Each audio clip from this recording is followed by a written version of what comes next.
Bonjour pour les uns, assalamu alaikum wa rahmatullahi wa barakatuh pour d'autres, shalom pour la communauté juive et ceux qui partagent cette salutation. Pour cette énième fois encore, nous allons nous retrouver encore à méditer sur la pertinence des propos de sa haute éminence, le saint prophète Mohammed béni soit-il. Aujourd'hui, exclusivement comme d'habitude, nous allons parler des sujets ou d'un sujet qui est une préoccupation pour chacun d'entre nous. Et cette préoccupation, je crois, à ce souci qui habite chaque être humain, c'est le besoin ou le souci de vouloir être riche. Tout le monde veut être riche, mais il faut déjà savoir que tout le monde ne le sera pas. Comme tout le monde ne peut pas être pauvre, comme tout le monde ne peut pas être savant, comme tout le monde ne peut pas être professeur d'école, comme tout le monde ne peut pas évidemment être chauffeur. C'est ça la vie.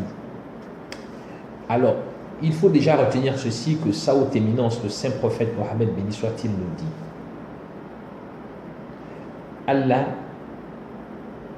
Allah donne la richesse à ceux qu'il aime comme à ceux qu'il n'aime pas. Il donne la richesse à ceux qu'il aime comme à ceux qu'il n'aime pas. Mais il ne donne la belle attitude ou le bon comportement qu'à ceux qu'il aime. Vous l'aurez compris. Être riche ou être pauvre n'est pas lié à la foi. Non, ce n'est pas lié à la foi. Malheureusement, certaines personnes courent dans les mosquées, dans les églises, dans les temples, dans les bandjas, à la quête ou en pensant trouver la richesse, matériellement parlant, dans ces différents lieux de culte ou de temple. Je reprends le dire de sa haute éminence. La divinité donne la richesse à ceux qu'il aime comme à ceux qu'il n'aime pas. Mais il ne donne la belle attitude qu'à ceux qu'il aime. Il rajoute, si vous constatez que vous avez un bon comportement, ceci est la preuve que la divinité vous aime. Donc, pour revenir donc à cette notion de richesse, nous nous rendons donc compte que ce n'est pas parce que je crois que je serai nécessairement riche. Ce n'est pas parce que je prie que je serai riche. Ce qu'il faut retenir, c'est que tout le monde ne peut pas être riche, mais tout le monde peut être heureux. Tout le monde peut vivre le bonheur. Et c'est là le piège de bon nombre d'entre nous.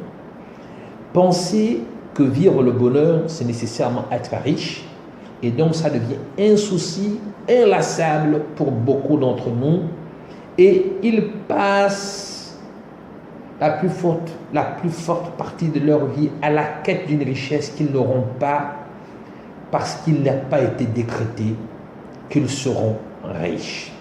C'est pourquoi vous constaterez qu'à niveau égal, à habitude égale, quelqu'un se met à faire ceci pour être riche, suivez mon regard, une autre personne se met à faire la même chose, mais il ne le sera pas. Il ne le sera pas, parce que ce n'est pas pour lui. Mais aspirer au bonheur, ça, oui, tout le monde peut vivre le bonheur, mais tout le monde ne peut pas être riche, car le bonheur n'est pas lié à la richesse. Combien parmi nous ont vu des personnes qui pensaient trouver des solutions à travers la richesse, mais n'ont trouvé malheureusement que des problèmes dans cette richesse. Vous allez voir une femme qui pense que son bonheur, ce serait d'avoir un enfant, d'autres d'avoir un mari.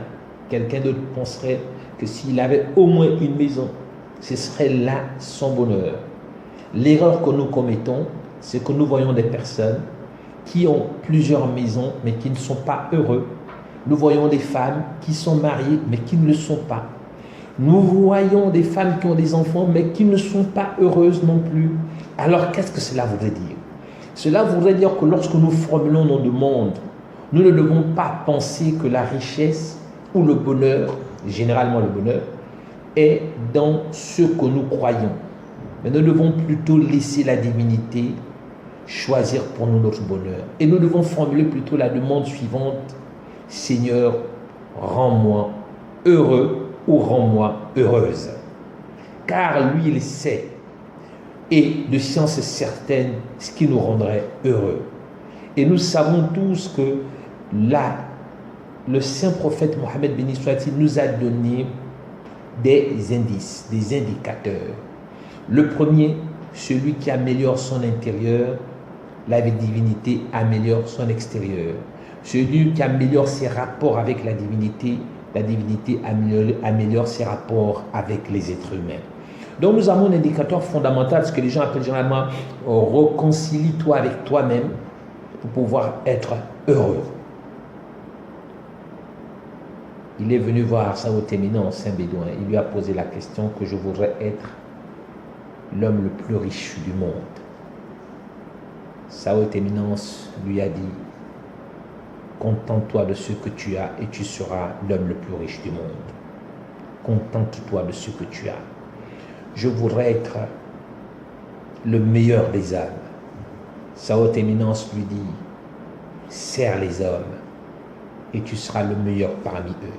Sers les hommes et tu seras le meilleur parmi eux. N'oublions pas que ce monde est court, comme j'aime à le répéter, et que l'essentiel n'est pas dans la course des gains, l'essentiel est dans notre réforme, dans notre harmonie avec la divinité, d'être en phase avec ce qu'il attend de nous, car nous avons signé un pacte avant d'arriver en ce monde. Oui, nous avons signé un pacte et nous devons respecter le pacte. Allah Akbar. Nous devons respecter le pacte. Celui qui vous parle n'est pas meilleur que vous, mais celui qui vous parle sait qu'il y a pire que vous. Assalamu alaikum wa rahmatullah.